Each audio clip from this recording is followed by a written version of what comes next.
Howdy, folks. Welcome to the Daily Coin. My name is Rory, and today is Wednesday, April the 8th, 2020. And I have the very distinct honor and great pleasure of welcoming back to the show gentlemen who I respect and hold in high regard. I had the very high honor of shaking his hand a few years ago down at the New Orleans Investment Conference. You know him, you love him, you respect him. He's been fighting our battle for a decade now, or 2 decades, I'm sorry, the past 2 decades.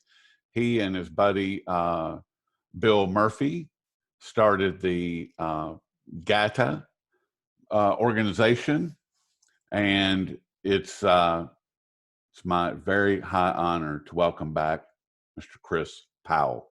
Chris, welcome back to the Daily Coin. Rory, you're too kind. Delighted to be here. Well, I'm so excited to speak to you, Chris. It's been entirely too long, and I've been, I don't know if you've caught any of the interviews that I've done recently, but I've finally dusted off my microphone, and I've been doing some interviews with some people the past couple of weeks because I've had time. Everybody's had time. So I wanted to get your take on some of the latest crimes that have been committed in broad daylight, and not the least of which is what's just transpired over at the COMEX and the LBMA. And as I know you are all too aware that the COMEX had this 100-ounce contract, and somebody actually came in and said, we need to collect our 100-ounce bars. And they said, well, can you hold on just a minute? Let me see. Oh, we don't have any of those. Can you come back next week? And there was a big scuttle because there was some massive press surrounding that. And with this being committed in broad daylight, how do you see this impacting the global view of what's going on at the COMEX and the LBMA? I mean, this is blatant as it gets. It's just in your face, in my opinion. Or, I mean, am I just wandering around in the weeds over here? No, you're not wandering in the weeds. I mean, what the LBMA and the COMEX have been doing in the last few weeks is virtually proclaiming that there's a great shortage of physical gold in London and New York. It is a suggestion that the fractional reserve gold banking system is collapsing, and perhaps already has collapsed. The 400-ounce option contract that the COMEX set up really seems to have been a joke. They were doing it supposedly because they didn't have enough gold in the COMEX system in New York, and yet the daily reports they were putting out showed that there was more gold in the COMEX system than they needed to fulfill delivery demands. So the need for more paper gold in terms of this 400-ounce contract just didn't make any sense. And of course, the 400-ounce contract isn't delivery of a 400-ounce bar. It's a delivery of a certificate that establishes a claim to a 400-ounce bar stored outside the COMEX system. And it's not just the whole 400-ounce bar. It's a quarter of the 400-ounce bar. So why anybody buying gold on the COMEX in New York would accept a certificate that is a claim on a quarter of a 400-ounce bar in London, which is probably just another unallocated gold claim, is a little beyond me. I think some people were saying that the issuance of this contract was in effect a default on the COMEX gold. I tend to agree with them. In any case, I think this is a signal that supplies are very tight, not just in New York, but in London as well, and that it is more than a matter of delivery impairments because of the coronavirus. And speaking of which, I mean, as I'm sure once again you're well aware, the supply chain is really broken. I mean, at this point, it really, there is no supply chain. The mines are shut down or either operating at very limited capacity. Mints are shut down or operating at limited capacity if they can get product. Refineries have just reopened, the three big ones, and I think that my personal take is that they opened these major refineries on limited capacity to begin producing 100-ounce gold bars so that they can get the egg off their face over at the COMEX and LBMA. Then it's not going to work, in my opinion. So we have the refineries, we have the mines, we have the mints, we have transportation that is limited capacity as well. So we have no way of really getting more gold, refining more gold, or transporting more gold other than what's already in the system. I mean, and as you were just explaining, Chris, the exposure that the COMEX and the LBMA now face, that's going to be exacerbated if there are more people that stand for delivery. Are they going to be able to change the rules enough and fast enough in order to cover up what is obviously in the making? Well, I hesitate to make predictions, Rory, but I'm not sure that the resumption of limited production at the Swiss refineries is going to be the solution, because you have to remember, in the fractional reserve gold banking system, every ounce in the system has been committed to perhaps 90 or 100 different owners who think they own it.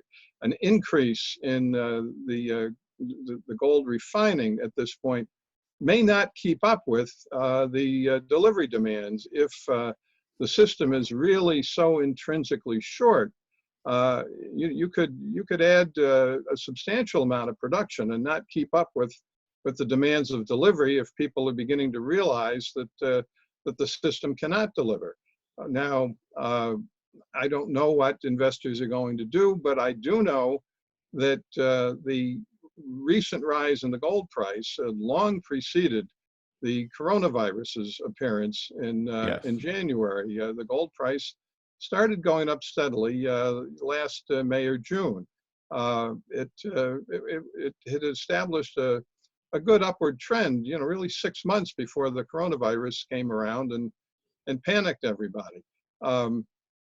Regardless of what's happening now, this system would have collapsed long ago if gold buyers had taken delivery of the metal that they thought they were buying and had not left their gold as unallocated claims with bullion banks. The gold supply has been oversubscribed for decades, and if we ever convince enough gold owners, gold buyers, that they're just shooting themselves in the foot and flushing the money down the toilet if they don't take delivery of their gold or get it outside of the bullion banking system, they're sunk.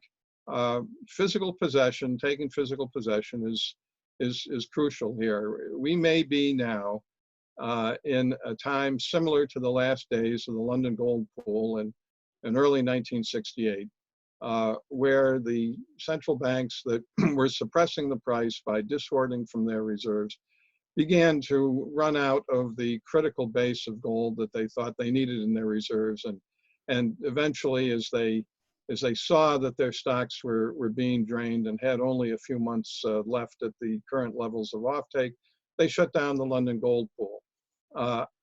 That may be happening now, and in fact, I don't think anything really changes in the world economy and financial system, Rory, until the gold runs out, because the suppression control of the gold price really is the mechanism by which all other markets and currency values are controlled. When the gold that the central banks have to use to suppress the price runs out, then everything changes. We probably run into an international financial reset.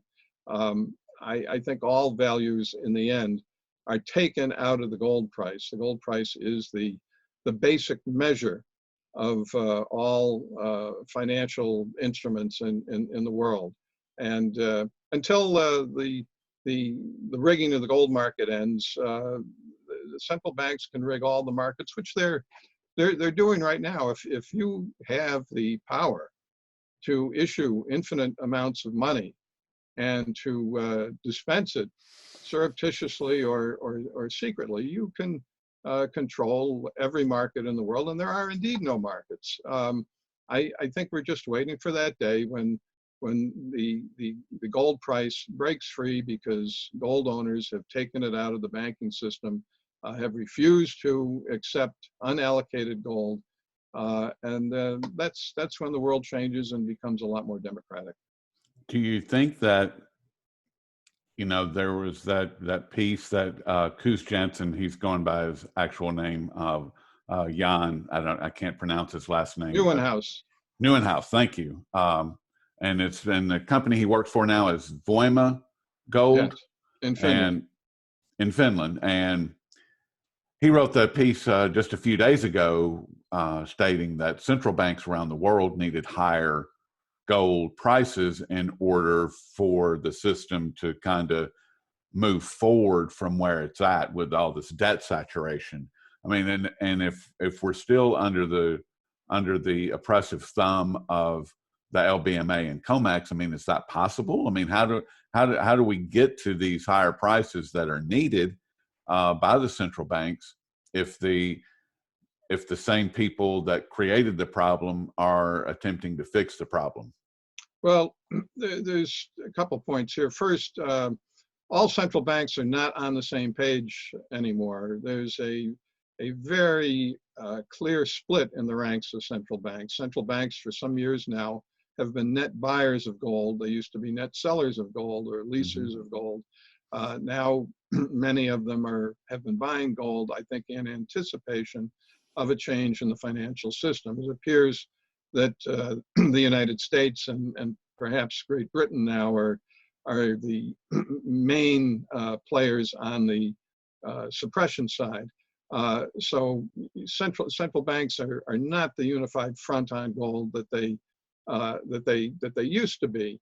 But the use of gold to regulate the financial system is decades old. That's really what the gold confiscation in the United States in 1933 was about. It was a mechanism for devaluing the dollar. The Scottish economist Peter Miller wrote a paper, I think about 15 years ago, in which he explained how gold revaluation was a mechanism by which central banks devalued their currencies and devalued their debts, or their economy's debts. Really is a matter of inevitability, because in a fiat currency system where money is created out of debt, and infinite money is created out of debt, eventually the interest payments on the debt begin to devour the whole productive economy. The interest payments, the interest obligations go exponential. They consume the economy. You don't have anything left, and so at some point you need what in ancient times was called the jubilee, the devaluation or repudiation of debt. Peter Miller's paper, I think it was back around 2006, explained that even at that time, he thought that a revaluation of gold by upward revaluation by 700% at the 2005 or 2006 price would be needed to devalue debt back to realistic levels. The U.S. economists Paul Brodsky and Lee Quaintance wrote a paper a few years after that, hypothesizing that the real underlying plan of central banks was to redistribute world gold reserves among central banks, particularly in favor of central banks that had built up huge, disproportionate dollar-composed foreign exchange reserves, so that upon a devaluation of the dollar, they would be hedged by an upward revaluation of gold, and that central banks would recapitalize themselves with a revaluation of gold once they had rearranged its possession around the world. Brodsky and Acquaintance thought that gold bugs like ourselves should stop complaining about gold price suppression, because central banks were doing this just to facilitate the rearrangement of gold reserves, and their ultimate plan was to drive the price way up and devalue the debts of their economies and to reliquefy themselves. Well, that's very very nice as a plan, as a scheme. The problem that gold owners like us may have with it is that our lives are not infinite like the money that central banks create. That gold price suppression with a plan to drive the price way up is good for gold owners only if they're planning to live that long. But in any case, what Jan wrote the other day, that central banks want inflation now. They want a higher gold price to devalue debts. I think he was exactly right. But that was not a unique or original observation. This is how gold has been used by central banking for many decades. And before we started recording, I'd ask you, you have spent the last 2 or 3 years at least going to these mining conferences in Asia. And a few months ago, I wrote a piece outlining all of these new gold trading platforms that are either built out now or will be coming online within the next year. And do you see, and they're all going to be, from my perspective, they're all going to be playing off of the Shanghai Gold Exchange, because it has the ability, or it has the global pricing mechanism that's recognized now for both gold and silver. And with everything that you just said and explained in great detail about the central banks, I mean, do you see these platforms, which you have two? You have the Shanghai Gold Exchange, you have the BRICS Gold Exchange that's coming online in both Moscow and Beijing. You have the UAE, that's the latest one. You have one in India, you have Japan, and you have the Dubai Metals Exchange that's been around forever. So all of these that are all Eastern centric, it seems like, from my perspective, Chris, that their natural tendency would be to go with the Shanghai Gold Exchange, because it's a physically settled market, and completely ignore the LBMA and COMEX. And wouldn't that facilitate exactly what you just explained? Yes, it would. And I think all this international interest, particularly in Asia, in gold and facilitating the gold trade, is recognition that there is going to be a change in the international financial system. Yes. That the rest of the world is waking up to the imperialism of the U.S. dollar and the control of the financial system that the United States exercises. The world does not want to be subject quite so much to the United States power over the financial system. Now, I don't know when this change will happen. Perhaps it will happen as soon as the gold in London runs out and can no longer be used to help suppress the most publicized gold prices in the world. But there is growing recognition around the world of the imperial power that the United States exercises by virtue of its issuance of the world reserve currency and its control of the world financial architecture.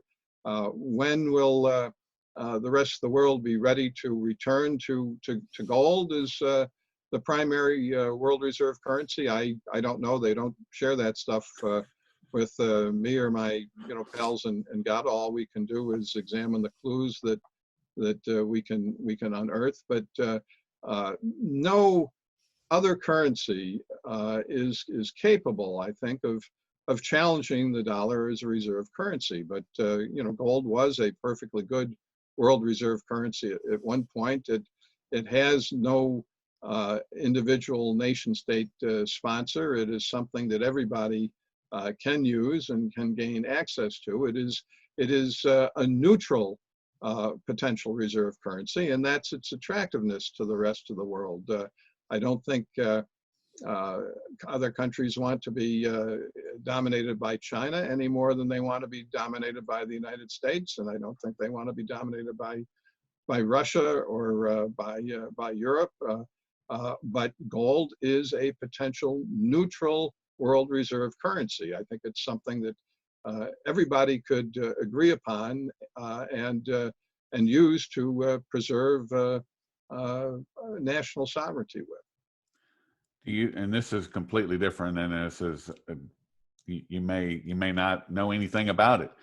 A few years ago, Christine Lagarde, when she was the managing director of the IMF, the International Monetary Fund, she clearly stated back when Bitcoin was going crazy and going up to 19,000 Federal Reserve notes of U.S. dollars. She stated that she wanted to see a central bank level cryptocurrency.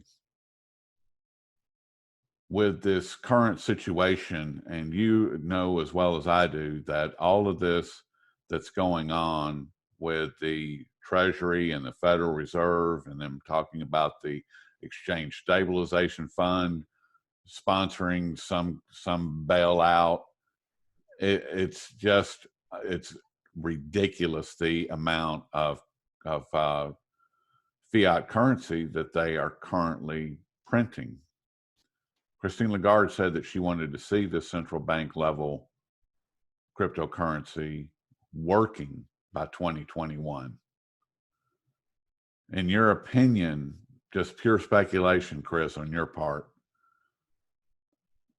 do you think that's being worked on at this point and could possibly be rolled out as the coronavirus is as used as cover to say, we don't want to use that filthy currency because it's going to transfer this coronavirus?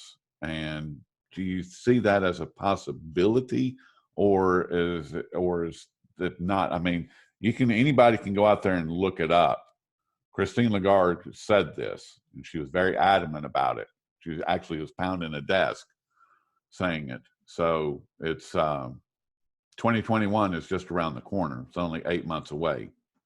We're in the middle of this massive global economic shutdown.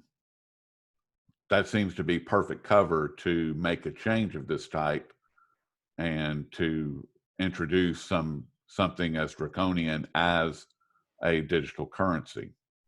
I don't think central banks will ever be able to get rid of cash entirely.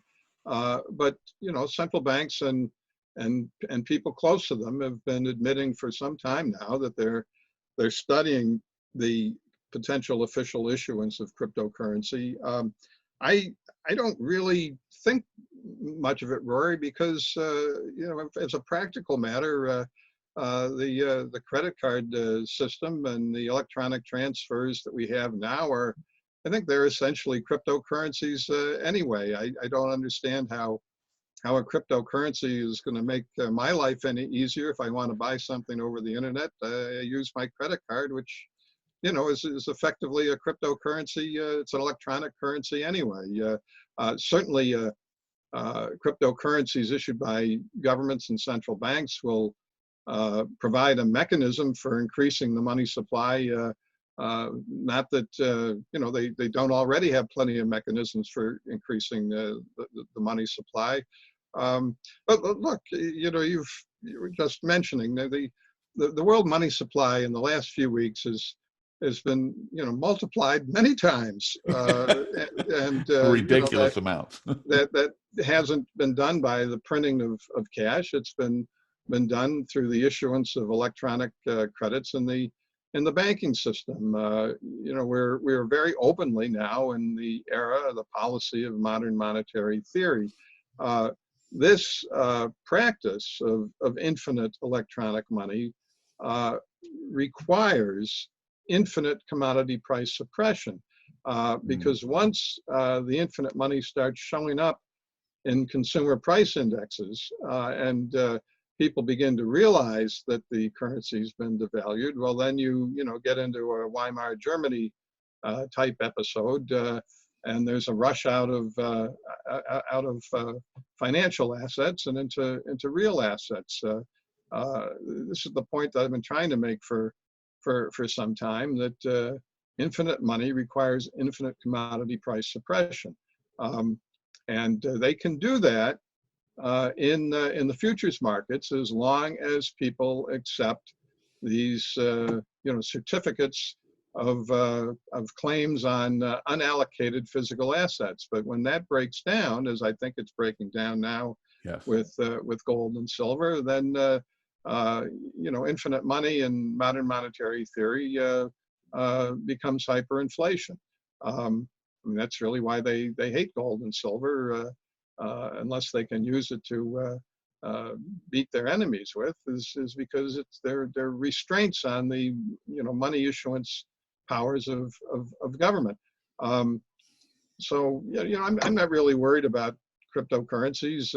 I'm rather libertarian about currencies. Let people use what they want to use as money. I think the electronic credits have a little more utility over the seashells and oxen of ages past, but I don't think they need cryptocurrencies to increase the money supply. The last few weeks have I think demonstrated that amply. We have wonderful mechanisms to get to infinity with the money supply, and if they want to use cryptocurrencies as one of those mechanisms, that's fine. I just don't find it terribly relevant given the situation we're in today. Okay, that's fair enough, and that is a perspective that I've thought about on the fringe, but not really the way that you framed it, which is very nicely, very aptly put. We're already using a form of cryptocurrency with our debit card, our credit card, our electronic transfers of bill pays and all of that. I mean, more of it's floating around and on the internet than in our wallets in the first place. So, well, look, in a few weeks, if things go well, the government in the United States is going to effectively wire $1,200 into everybody's checking account. And those of us who are receiving Social Security are very happy that our Social Security benefits are wired into our checking accounts every month. Government is superb at one thing, and that's passing out money. And the only thing that government is better at than passing out money is passing out money to its friends and cronies. I thought they were better at stealing it, so they seem to have that down pretty good too. And figuring out ways to we won't call it theft, we'll call it tax. And you mentioned inflation and the suppression of the commodities prices. How do they contain inflation with the 6 trillion that's about to be unleashed? I mean, how is that not going to be flushed out into the economy in the way that is going to reflate this economy? If all of this that they're currently doing is not put into the economy, put into people's hands in one form or another, to where businesses can restart, or businesses can acquire other businesses, or the rehiring of people, and how do we get around that, not just creating just enormous inflation? And as you're well aware, John Williams has pointed out that inflation's been running 7, 8, 9% for the past decade, basically. I mean, you can't hardly go to the grocery store from one week to the next without picking up the same item, and it's either shrank in size and at the same money, or it's just gone up. I mean, it's the same. Shrinkflation and inflation are the same thing. And how do we get around that? I mean, and what role, more importantly, how is excuse me, how is gold not going to respond to that? Why wouldn't it respond to that? Well, we're already right now in a deflationary period because with so many people pushed out of work by the virus regulations, consumer demand has collapsed in many respects. So the distribution of much of this newly created money may not produce inflation. It may just get people, closer back to what was the normal levels for them. Okay. I think the problem will be when we get beyond that. If people do get back to work, if production resumes, how will this money be dispensed? I think that a lot of it will be used to repay debt, devalue debt. I don't know. It's going to be a decision determined by human behavior. But right now, a lot of demand has been destroyed, and the point of some of this money, anyway, is to restore demand. That won't necessarily be inflationary. I mean, if you're running an airline right now or a car dealership, there's no shortage of product. There's plenty of demand that can be handled within current restraints. After that, who knows? But the central banks will remain wanting to devalue debt, because even before the coronavirus deflation, debt was beginning to consume the world economy. If Brodsky and Quaintance and Peter Miller and Jan Nieuwenhuis are right, debt has got to be devalued. Inflation is what devalues debt.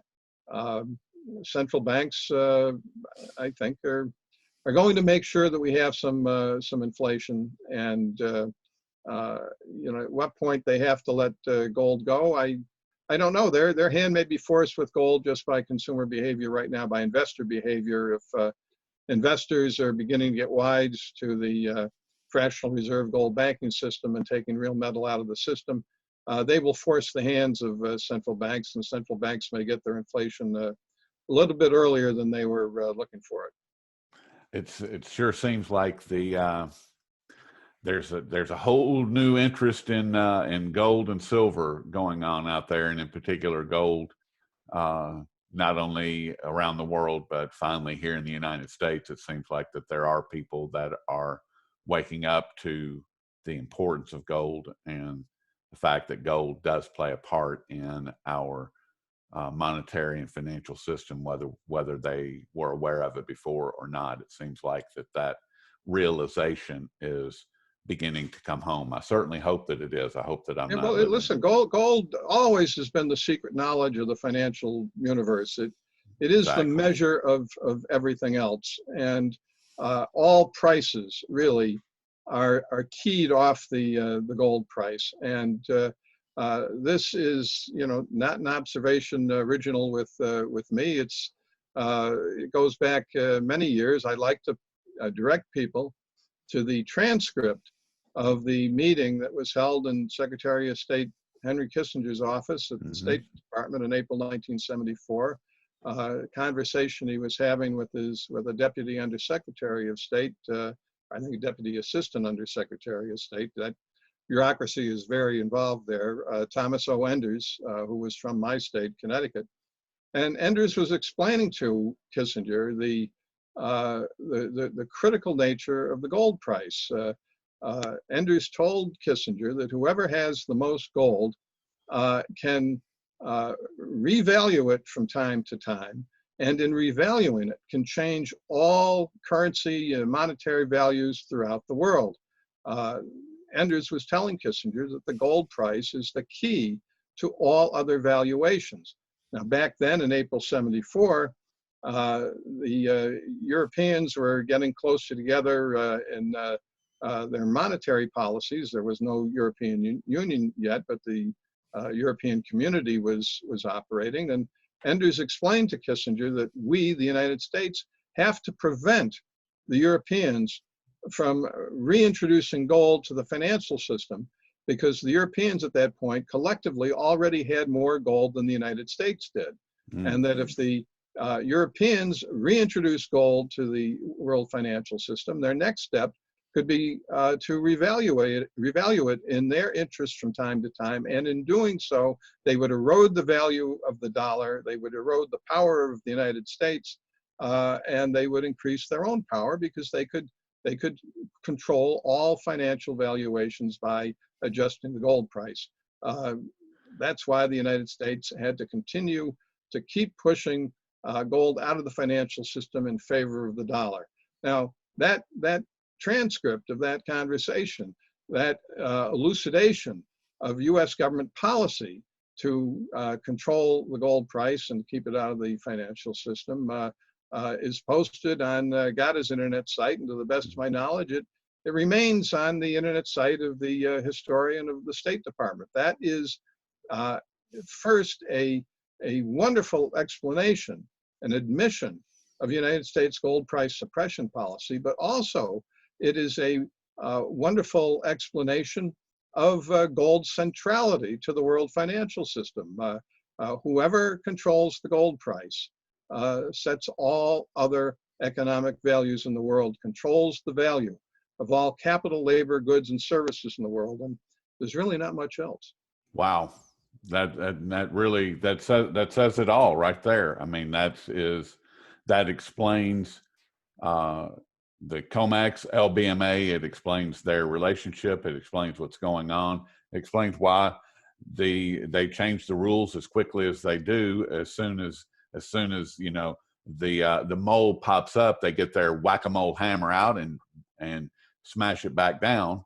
And that really, thank you for that, because, and I know you've explained that on this show before, but it never gets old hearing it, because it is so important, and it's the key element to all of what we are dealing with. It's the key piece to the printing press that we are seeing the world over. It's the key to all of it. It really is, Chris, and I'm so grateful for the work that you've been doing for the past 2 decades. You and all the members of GATA, and wow, thank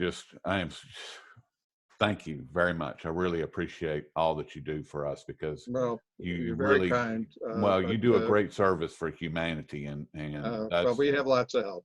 Yeah, well, it means a lot. It means a lot to me, and I know that it means a lot to my audience, because we have to have freedom fighters out there, and just because you're not carrying an AR-15 or a grenade launcher doesn't mean that you're not any more of a freedom fighter, or actually doing more harm to the system than any of these other weapons could ever do, because the real weapon lives at the Federal Reserve and inside the ESF fund. Well, the objective here is to democratize the system, and to exactly let the world know how the world is being run.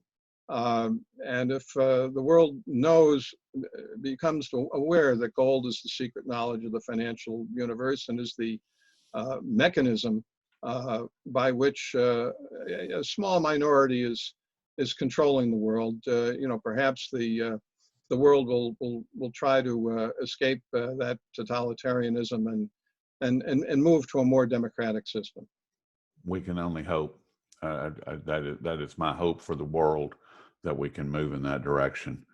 And you can find all of Chris's great work, including, and Chris, if you wouldn't mind, send me that link to that article, and I'll include it and I'll put it in the description, Okay. Yeah. description The box below Kissinger the video. transcript, I'll send that Yep, to you. please do. And so everybody can take a look at that, and it's and you can find that along with, like I said, all of Chris's great work over at GATA, GATA.org.